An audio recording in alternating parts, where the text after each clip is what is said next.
assez d'entendre. Le mouvement syndical s'est fait 2 fois plus fort qu'en 2019.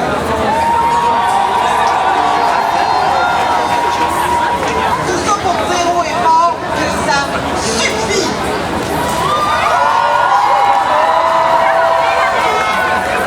On en a assez de se faire dire que la seule façon de protéger nos jobs, c'est de détruire nos conditions de vie.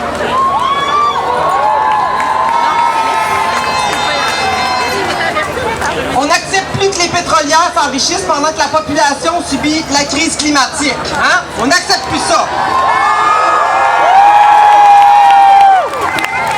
On ne tolère plus non plus que le 1% des plus riches continue de spéculer sur notre avenir sans prendre ses responsabilités.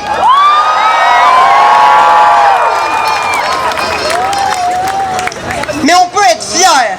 Ensemble, on a déjà accompli beaucoup. Okay? Si le gouvernement du Québec a interdit la vente de nouveaux véhicules à essence à partir de 2035, s'il a interdit l'exploitation pétrolière et gazière partout au Québec, c'est grâce à vous.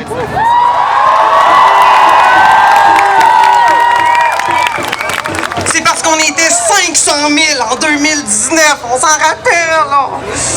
C'est parce que vous répondez à l'appel à chaque fois qu'on vous invite à vous mobiliser. Et c'est parce que vous avez le courage de faire la grève ici.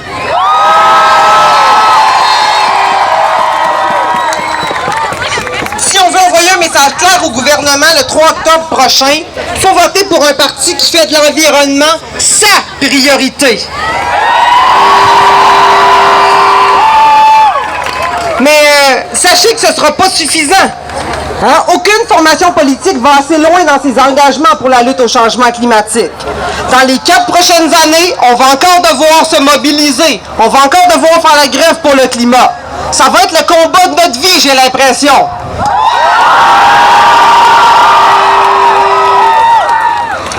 Heureusement, des solutions existent et on connaît la voie à prendre, OK? La science est claire.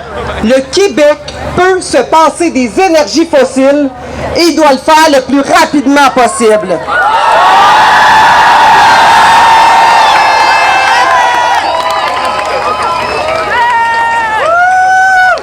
Si les élus manquent de courage pour nous sortir des hydrocarbures, qu'ils viennent le dire à mes enfants.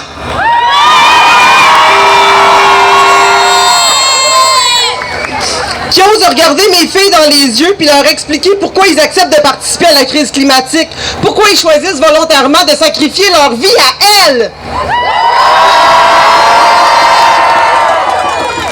Mais heureusement, le Québec peut changer, il peut se transformer. On est capable de faire passer l'intérêt collectif avant les intérêts du privé.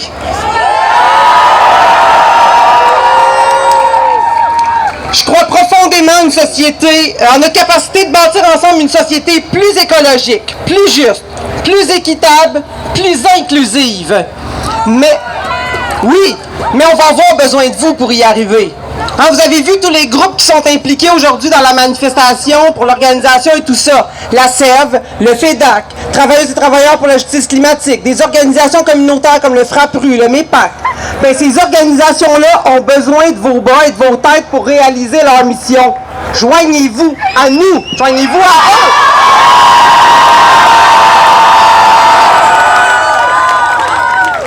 Et sachez-le, on n'est pas impuissant devant la crise climatique.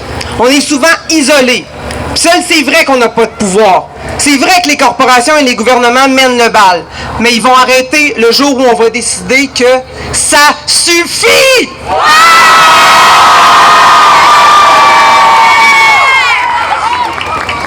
Ensemble, il n'y a rien qui peut nous arrêter.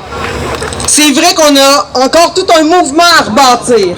Mais la mobilisation d'aujourd'hui me donne confiance.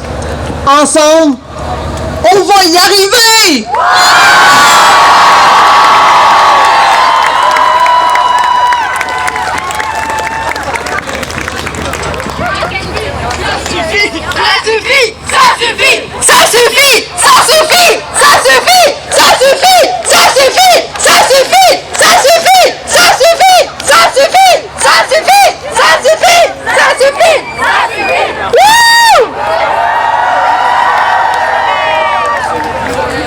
Merci beaucoup, nos à Jérémy Lamarche, organisateur communautaire au réseau d'aide aux personnes seules et itinérantes de Montréal, et Louis-Frédéric Epa de la table régionale. Louis-Frédéric de la table régionale des organismes volontaires d'éducation populaire de Montréal.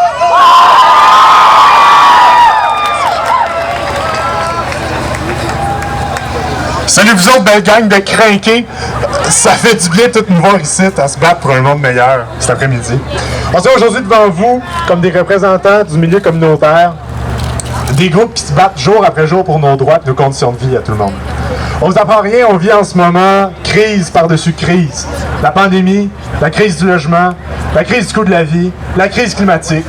Tout le monde, enfin, presque tout le monde, en vit les conséquences. Mais à cause du sabotage de notre filet social, de nos programmes sociaux, de nos services publics, parce que les gouvernements font le choix de favoriser l'argent plutôt que le bien commun, c'est les plus défavorisés, les plus marginalisés, les plus appauvris d'entre nous qui en souffrent le plus.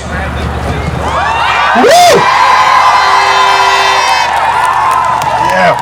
Les personnes avec qui on travaille, celles qui habitent l'espace public, celles qui font leur possible pour survivre sur l'aide sociale avec un chèque de 700$, celles qui vivent le racisme et le sexisme au quotidien, c'est elles qui sont les premières à subir les crises. Puis elles se mangent raides en sacrement.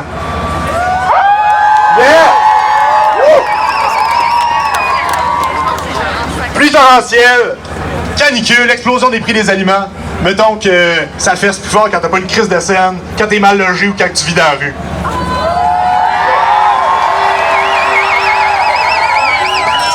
Jour après jour, la destruction du filet social, on fait pas juste le regarder comme dans un film. On le vit style expérience 3D. On est en tabarnak. Yes! On est en tabarnak. On est écœuré de patcher la misère avec des fonds de tiroir. Pendant que les grosses entreprises se garnissent les poches en faisant du profit sur, vous savez, ce produit de luxe de la haute bourgeoisie, c'est quoi donc? Ah oui, la bouffe! Faut remettre en question ce système-là. S'attaquer aux inégalités, s'attaquer au changement climatique, ça va main dans la main. Si le patronat et la finance payent nos élus pour affaiblir nos protections sociales et justifier l'inaction climatique, c'est pour une seule et même raison, la quête du profit.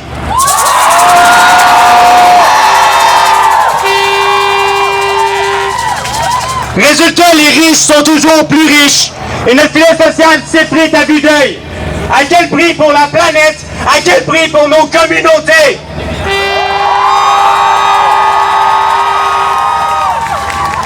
Puis pendant ce temps-là, pendant qu'on regarde aller la misère comme si c'était naturel puis fatal, qu'on peut rien y faire, les banquiers, les finances, les saccages des territoires non cédés pour se faire la pièce en vendant du pétrole. On salue RBC, fier commanditaire exemplaire de la fin du monde.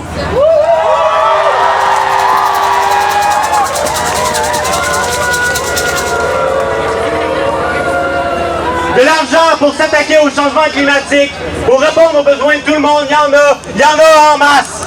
Dans les poches des ultra-riches, des banques, des grandes entreprises qui s'enrichissent jour après jour en saccageant la planète et en exploitant nos vies. On a les moyens ensemble de bâtir un monde juste. Ce qui reste à faire, c'est de mettre la main sur notre richesse collective et de l'investir là où ça compte.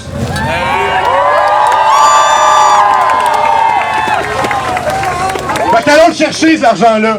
Où il est? Servons-nous-en pour mettre en place une réelle transformation sociale et écologique.